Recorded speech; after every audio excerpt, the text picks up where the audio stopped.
Pemeriksaan berlangsung dari pagi hingga pukul 16.15.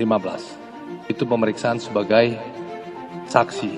Beberapa bukti pemeriksaan saksi dengan jumlah 55 orang, terdiri dari 37 saksi dan 18 ahli.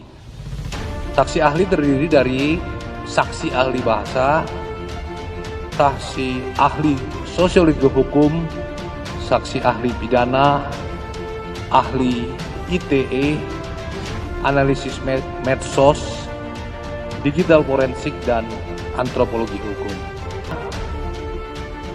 Yang berlangsung kepentingan penyidikan perkara dimaksud terhadap saudara EM, penyidik melakukan penangkapan dan dilanjutkan penahanan.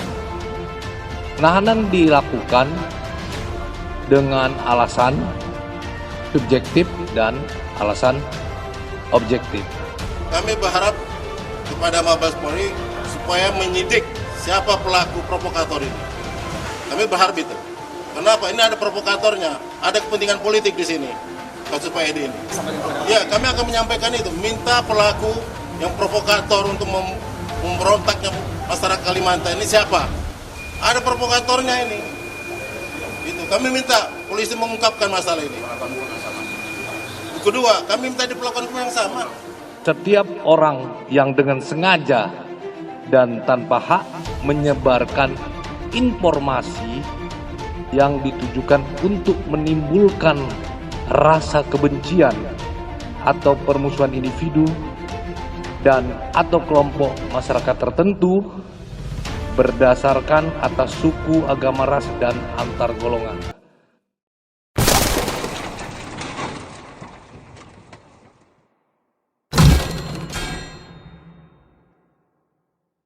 Gak ada akhlak, lelaki kaldrun ini malah jadikan istri sebagai jaminan penangguhan penahanan.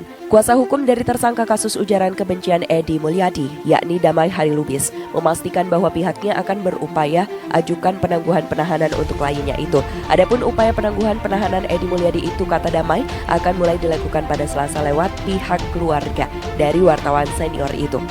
Kami usahakan melalui keluarganya esok hari. Oleh sebab malam ini tim kelelahan, ujar Damai Harilubis saat dikonfirmasi populis.id.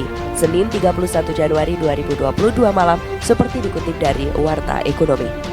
Menurut Damai, untuk memuluskan upaya penangguhan penahanan itu, sejumlah pihak bakal dijadikan jaminan, diantaranya adalah sang istri dari Edi Mulyadi. Selain istri Edi Mulyadi, menurut Damai, seluruh anggota tim kuasa hukum juga akan menjadi jaminan untuk upaya penangguhan penahanan itu. Yang menjadi jaminan istrinya dan para pengacaranya, kata Damai Harilubis. Diwartakan sebelumnya, jurnalis senior Edi Mulyadi resmi ditetapkan sebagai tersangka atas kasus ujaran kebencian dan langsung ditahan di Rutan Barreskrim Polri. Soal tempat jin buang anak, pakar hukum pidana, apakah ujaran?